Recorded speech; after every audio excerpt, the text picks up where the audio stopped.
کوشش وکړي داسې خلک دا نظام کې راولي چې نظام ته نفع ورسي ګټه ورسي. صحیح ده محترم دي موږ ته ټول د افغانستان مسلمانان د ټولې دنیا مسلمانان موږ ته محترم دي.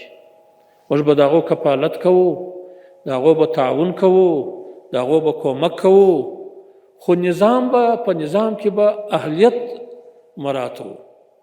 نو دا چې اهل نه دی مې ورکوه که نه دا امانت اهل ته ورکړه دا چې تا ورباندې وسیله ده ما ته یې پیشنهاد کړه ما ته زه به د کور تنخواه هم ورته مقرره کړم معاش به هم ورته مقرر کړم هر څه امکانات چې هغه به ورته مقرر کړم قدر به وکړم عزت به وکړم خو کار و اهل کار ته ورکړه.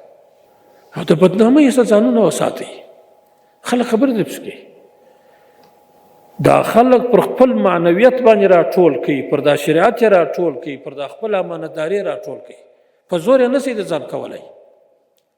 معنویت مو دا دی چې مکمل د نظام سره مخلص شي بس خلک در سره ملګري کېږي اطاعت یې کوي.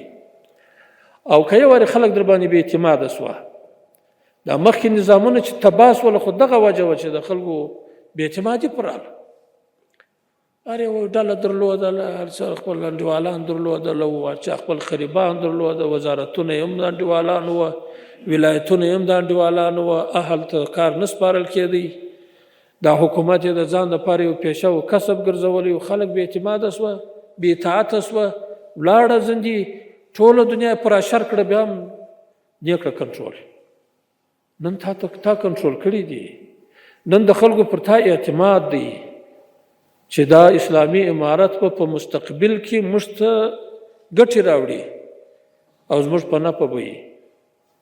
او که دا شیان راله غیر اهل ته کار وسپارل شو نو بیا خو یقین دی چې هغه په نظام باندې نه پوهېږي نظام به چپ چلی.